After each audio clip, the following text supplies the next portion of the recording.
Hello, Be Awesome listeners. This is episode 9. This is like the fifth take of this podcast. I don't know if it's because I've had to change locations. I am in my office that I'm moving out of here in Brockton, Massachusetts, not near the Peachtree. My dog is snoring on my feet.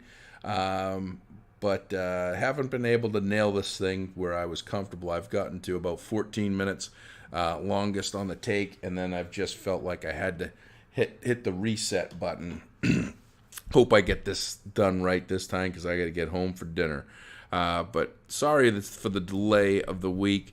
I got to tell you, I've never listened to a podcast in my life until about 8 months ago. I listen to books on my iPhone. I can't say books on disc anymore because nobody knows what a CD is. But I listen to books on my iPhone with windshield time and when I'm walking through the airport. Never really paid much mind to podcasts. My understanding is there's about 500,000 podcasters or podcast channels out in the world today, and I'm one of those 500,000. And so, over the course of the last couple of months, putting this together, trying to set things up. Originally I was like, I want to do this every Sunday because it's my spare time, and the weekend, have it ready for the takeoff on Monday for people's commute. And I did that for the first couple of weeks, or I released it on Sunday for the first couple of weeks. And quite honestly, the listening times is like most people listen to it on Wednesday and Thursday, which for whatever reason, that's just their day. And what I found was what was more important than the timing of the release of the podcast was what I was releasing. And last week, I just didn't have anything really great to talk about or share. Had a lot of great stuff happening, just didn't have anything to put out that I was really comfortable with. I made about an hour and a half's worth of attempt at sharing some stories, and I just couldn't put the words together. And in my last 8 months, I've got about 50 podcast channels or stations or whatever I don't even know what you call them, that I will listen to. And I've found a lot of them, because they're on schedule, don't have that meat and potatoes all the time. So it's like 30 minutes of my life that I won't get back. And I don't want to, I'd rather lose a listener because I didn't do it every Sunday than lose a listener because they had a great experience on the first podcast or the second one, and they had a crappy one because I just threw something out there for people. So I'm dialing it back. I'm not going to do it every Sunday. I'm going to do it as often as I can when I have something to share. And I hope you don't mind. I'd rather do that. I'd rather you listen to Tony Robbins. I'd rather you listen to something that you like. Rather you listen to a book, or maybe some music, or maybe just talk to somebody on the phone. So that actually brings me to my next thing to talk about, which is our shirts. The shirts have been started. They will be completed this week. They will go out in the mail. All fingers crossed, either late this week or by first of next week. I really appreciate the people that ordered shirts already. Had about 50 individual orders and had one bulk order of 100 shirts for a company for all their employees. My friends over at Alpha, John and Katie Garcia, they're great people. Hope I didn't give away any surprise, but that was really phenomenal. The shirts have been a learning experience like nothing I've ever experienced before. I like clothes. I wear clothes. We all need clothes, but being in a clothing business, if you will, has some challenges, and I think I hit every single one of them. The one thing I will say is that I've been wearing shirts that are like a weathered charcoal, I think is the color. It's like a dark gray color with white lettering, for a good number of years, and 80% of the people that bought the individuals bought that shirt. So I had like 15 colors, and it looked like a rainbow. I had multiple colors in the tank, multiple colors in the long sleeve. I'm going with one color. I'm going with my color, which is the weather charcoal. We're going to do t-shirt, tank top, selectively do long sleeve shirts. There were only a couple people that bought those, but the short sleeve t-shirts were really popular. And moving forward, you have really two ways for anybody that wants to start a shirt company or start selling shirts because they're cool or whatever. And I'm all for it. I think it's a great idea. But what I learned was you have really two ways to do it. You can either do it piecework, which is what I did, take a bunch of orders over the course of a period of time, and then buy each of the shirts. And depending on how many you get, depends on what your cost of your shirt's going to be. So the cost of the shirt's going to be high, unless you have like 1,000 shirts ordered. The other way to do it is to buy a bunch of inventory and sit on it potentially. And so your average cost per shirt right out of the gate is going to be high, and it draws down as you sell the shirts. How long you sit on those shirts depends on how much money you can make, which it's really a pretty significant risk. Long story short, I got a couple hundred shirts. We're going to have them on hand, so when you order them next day, they're getting shipped. I'm not going to have any more delays. I didn't get a single complaint. I got like 3 people reached out. We also had some technical difficulties with some routing of messages, which we got that fixed. But I got like 3 messages out of 50 orders of people just asking it. And I called all but one, and I got to get that call in here the next day or so. So, but I got a hold of all but one and explained to them. They were understanding and just awesome. The other piece of the shirts was I didn't want to sell a shirt that people just bought because they know and like me. And the majority of the purchases were people that I know, that I really like, that I respect, that I care about, that care about me. And in the long run, I want to do something really good with these shirts. When I get this thing figured out, I want to give more to charity from the shirts. Right now, we're giving $3 a shirt, so I get $450. So Santa, if you're hearing, or $450. If I had said, I don't know if I said $350, but $450 going to the homeless center in Fairbanks, Alaska. So Santa, if you're hearing, we're doing all right. We're gonna have a nice check for the first week in December, but I'm not gonna stop there. And so I want to do some good stuff. So I wanted to have a good, durable, wearable, comfortable, soft shirt that when you get it, you don't just say, wow, I just helped Josh and blah, blah, blah, blah, blah. It's, wow, I really love this shirt, and maybe I'll order another one, or maybe I'll order one for Christmas or whatever. So it's a great shirt. It's great quality, very durable. Let me know what you think. Put it out there. Send me a message or a note.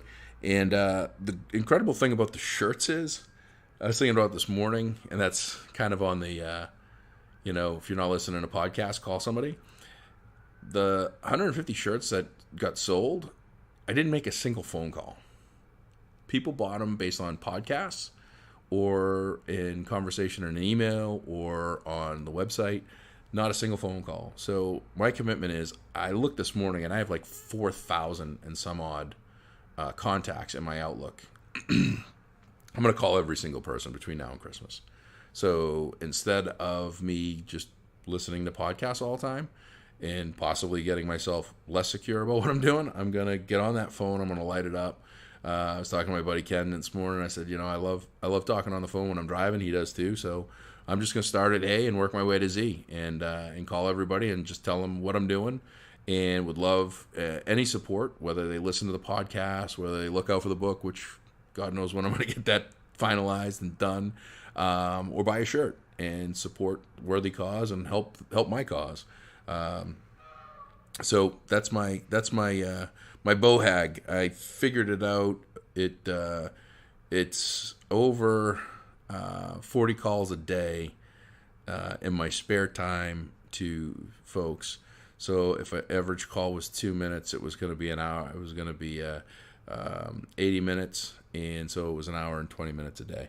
So I think it's pretty doable when I'm on road trips and when I'm at the airport and all that stuff. But when I'm home, it might be a little bit harder. So I might have to double down on the days that I'm away and making those calls. But I'm calling everybody. So anybody that's listening, if you haven't heard from me in a while, I'm calling you. If you've heard from me yesterday, I'm still going to call you.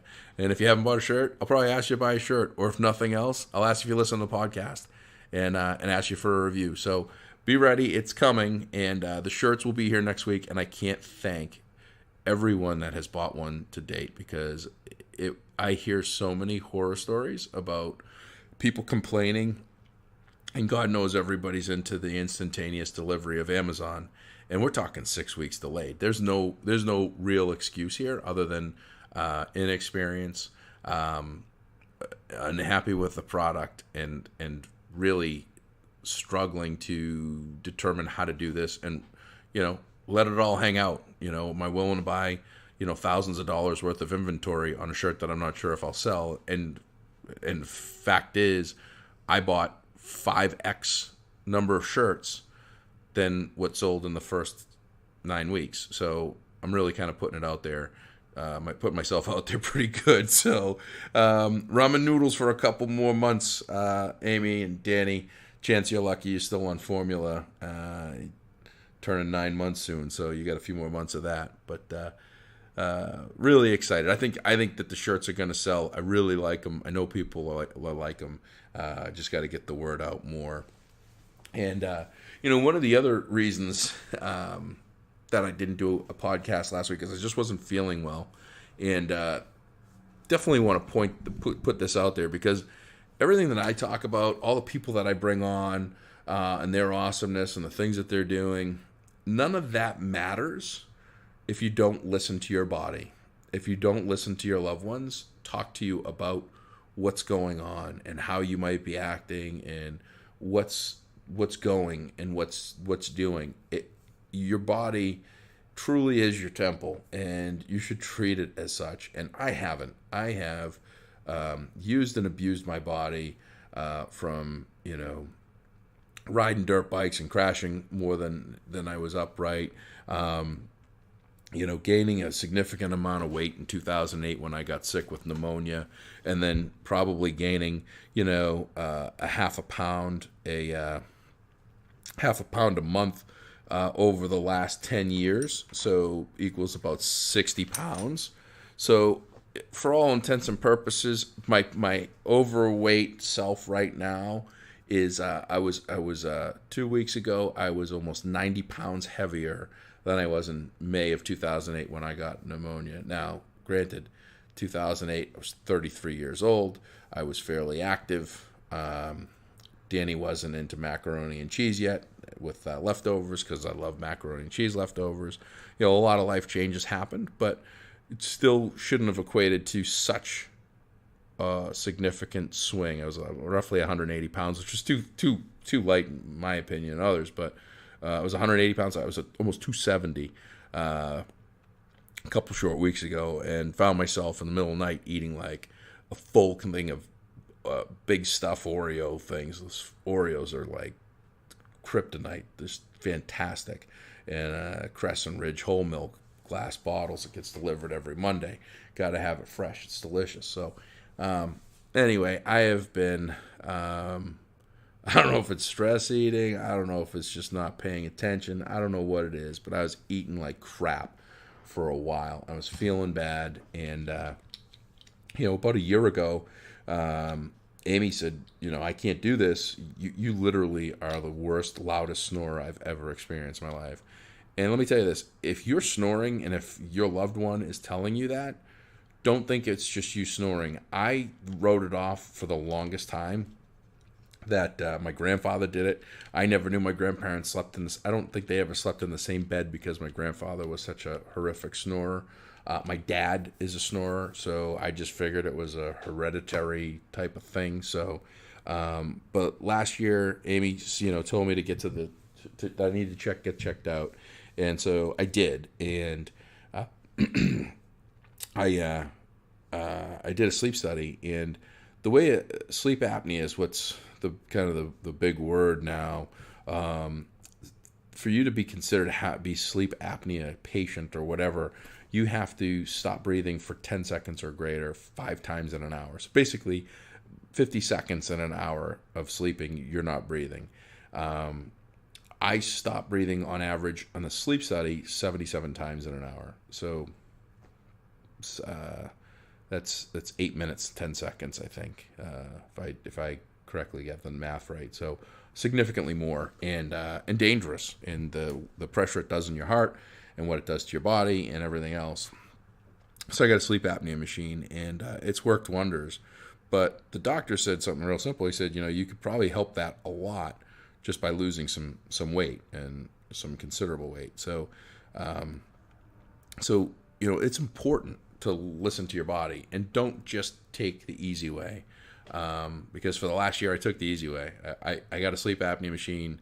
They gave me this big, huge one that is the standard, insurance issue one, and it's a pain in the ass to travel with. So instead of going on the treadmill while I was traveling and try to work my weight down and maybe bring the sleep apnea machine, I just bought a travel one so I could hook that up, and took the easy way out. And here I was.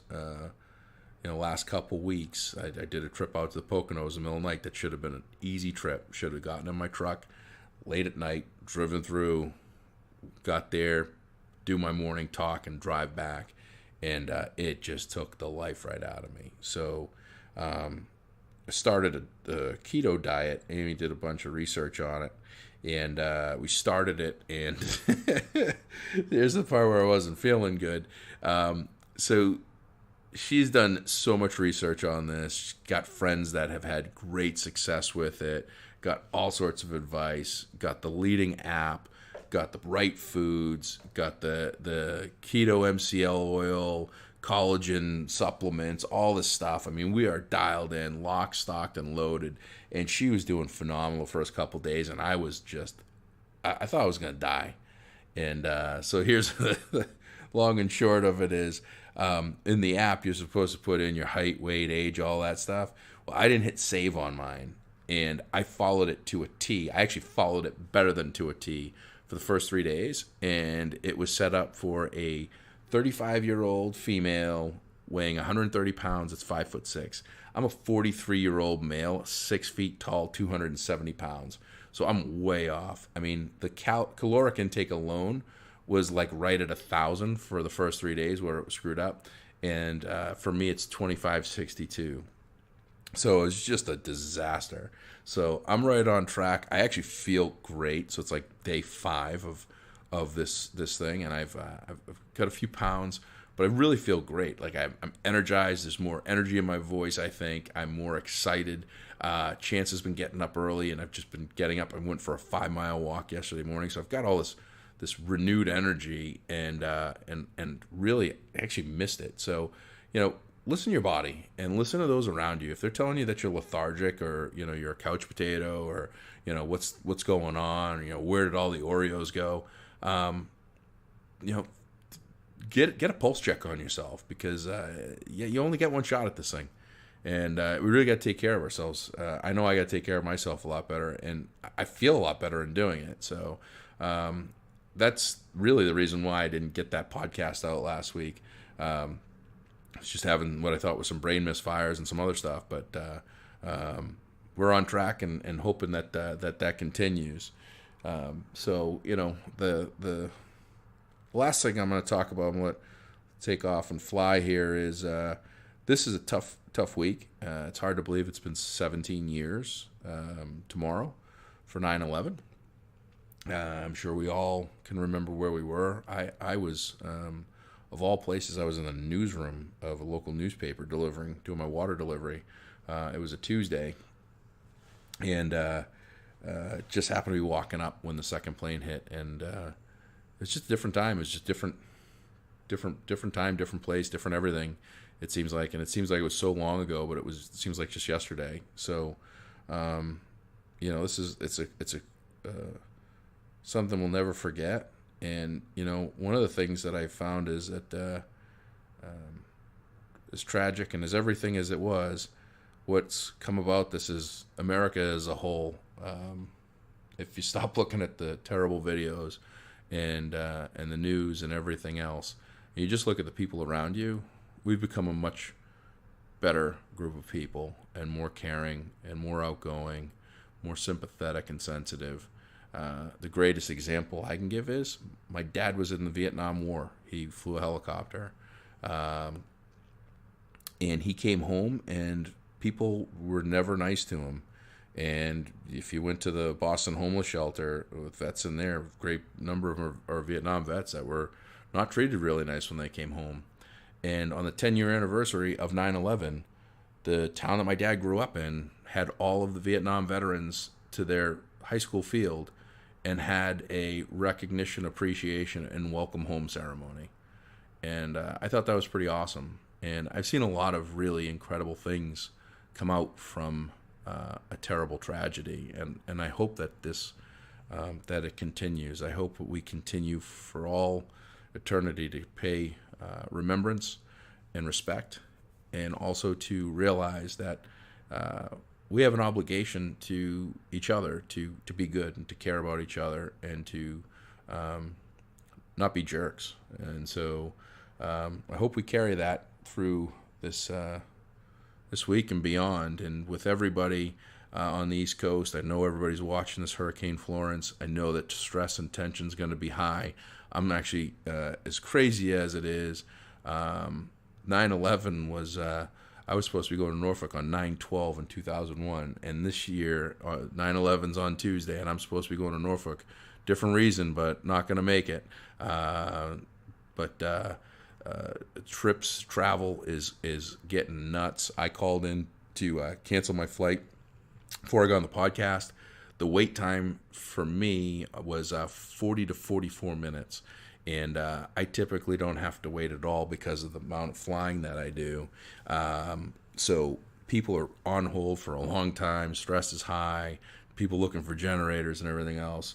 Try to be patient. We're all in the same boat. There is, I just saw there's about 55 trajectories for which way this hurricane can hit, and all but one are between like Myrtle Beach and Wilmington as the initial, hard eye of the storm.